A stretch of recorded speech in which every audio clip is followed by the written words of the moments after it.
So I'm gonna try some backwoods engineering here. It works.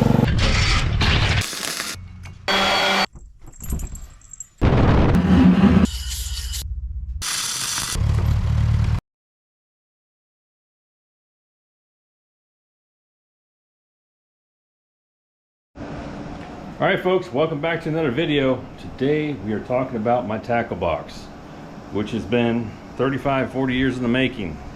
Closer to 35. I'm not that old. Yeah, I know, I'm getting close to 50.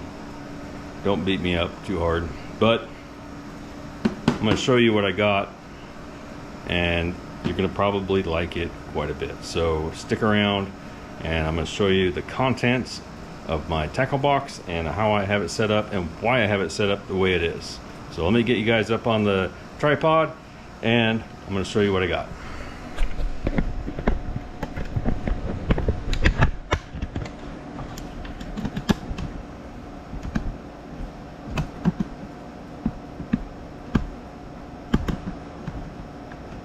I think that'll work. No, don't fall down. Yeah. Righty tighty, lefty loosey. There we go. All right, Matt, you got it. All right, let's take a look at my tackle box. This is a Magnum biplano double side. Had this for, oh goodness gracious, 15 years, maybe, something like that. But I never really used it very much. And then about 3 years ago, I decided that, you know what, it's kind of compact. It's pretty user friendly. It's got a lot of different spaces in there. I think I can make this work better than the big tackle box that every time it tips over, everything goes flying. I'm sorting fish hooks for days.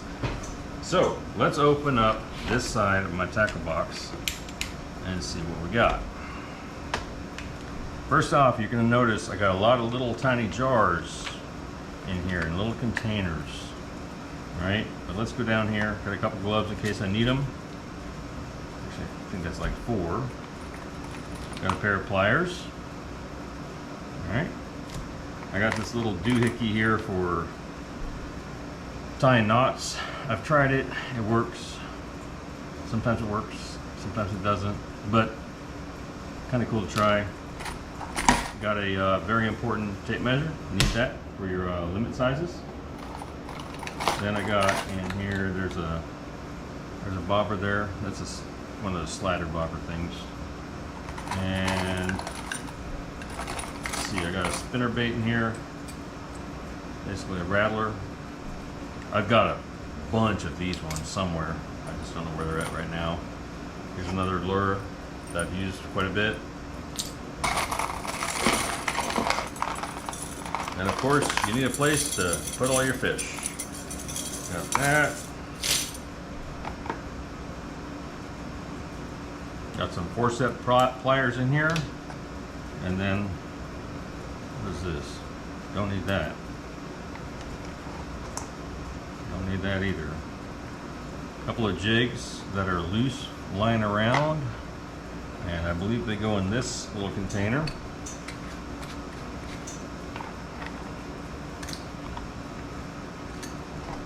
So, now let's go through what I got set up here.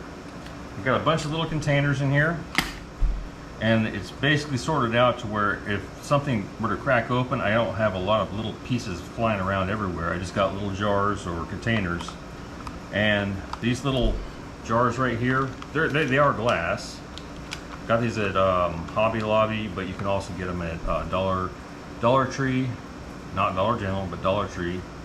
They're fairly inexpensive, they're not too much, but I got some lead shot in here.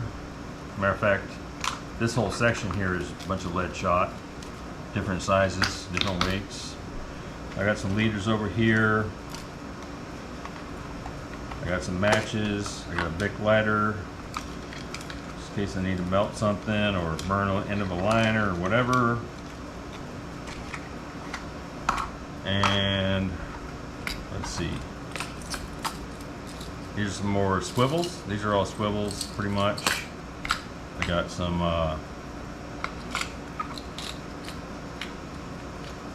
Little jigs right here, different types, different sizes. And down in here, there are some, well, let's go into this one really quick. A couple other spinner slash rattler baits are down in here. I want to do a little bass fishing or try to go find me a saugeye or a walleye, or once in a while a northern pike. Little tiny jars over here. Some of them are empty. I need to get a couple of them out here so I can show you what I got. This is pretty much where I keep my micro lures. Little teeny tiny hooks here. Very tiny jigs here. Some of these are glow in the dark. Let's see if I can get a couple more out of here.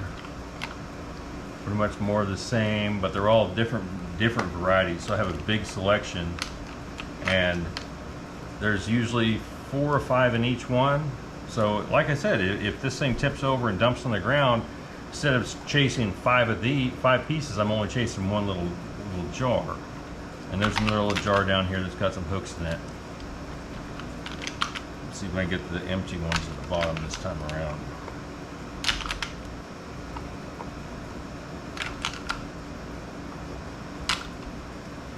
Okay.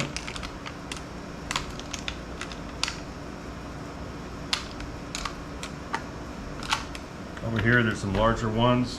And this jar right here is actually my go-to hook. I believe it's a 3/8 gap gold hook. This is my go-to hook for bluegill and sunnies. I've been using these since I was just a small child, and that's pretty much my go-to on that. There's some more. I think these are 1/4 inch gap.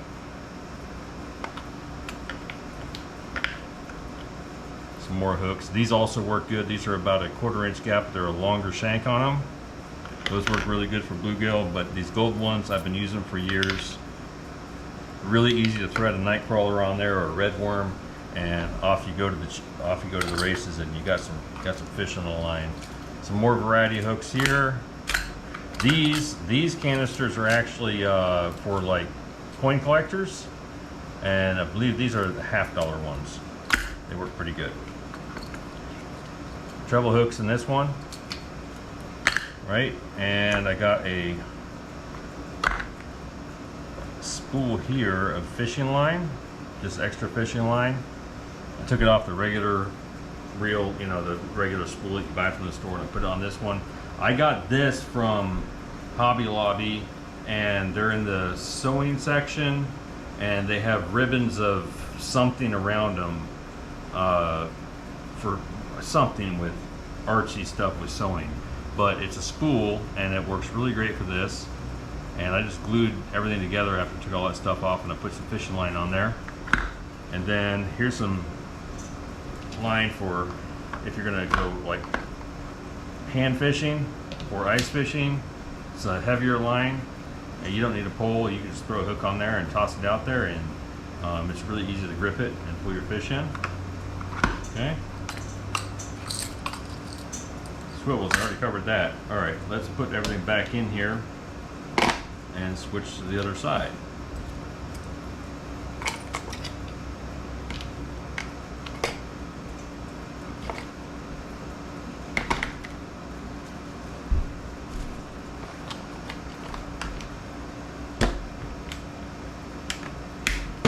All right, we're gonna switch to the other side in 1 second.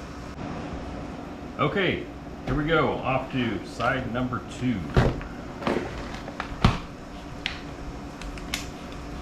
Let's see what we have over here.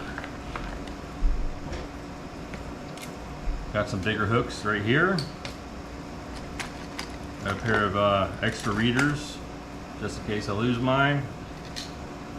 Got some fishing bobbers. These old school simple styrofoam bobbers, I love these things. I've been using them since I was a kid. They are fantastic in my opinion. They're cheap and affordable, and they work really good. Let's see. Oh, that's the practice thing for my daughter's little tiny pole. Let's see. fishing license is in here. Got a small scale so I can weigh the fish. I've got a 4-inch fillet knife. I've got a scaler.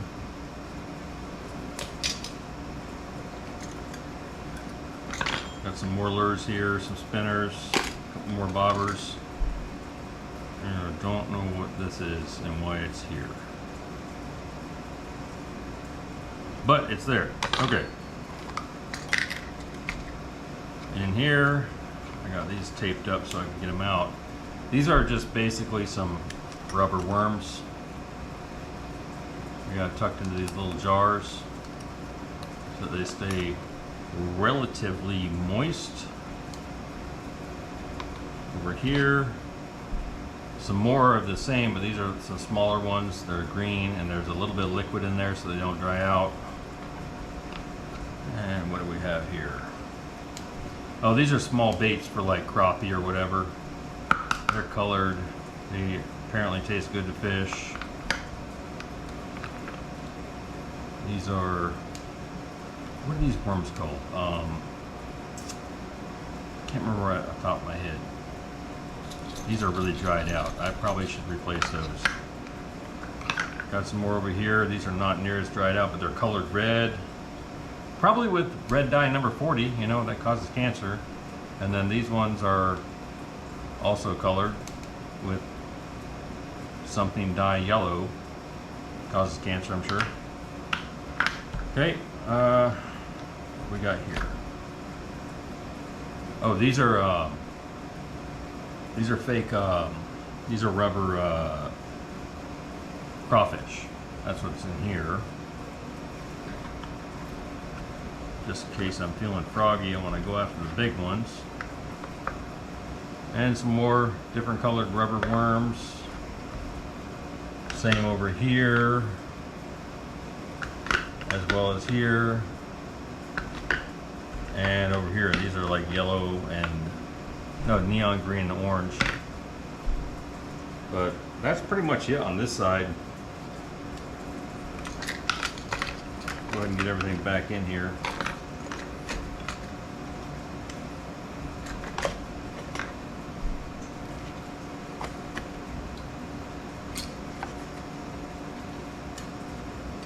Gotta remember my eyeballs. Gotta remember those. Just in case I forget.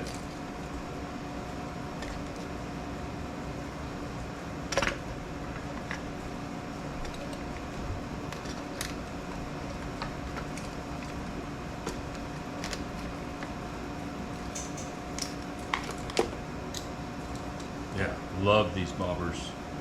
Using them since I was a kid. They're awesome. Cheap, inexpensive, and they're very functional.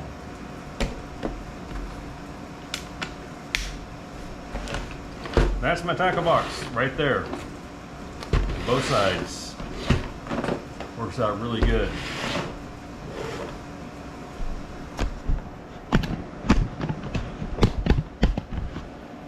Anyway, that does it for this video. I don't know what's coming up next. I got a lot of videos lined up, and some of them are uploaded and they're members only until they actually go public, and got a bunch of other stuff going on, but trying to do a video every day until this channel actually takes off and the algorithm says you're good to go. So thanks for watching. I'll see you next time. Laters.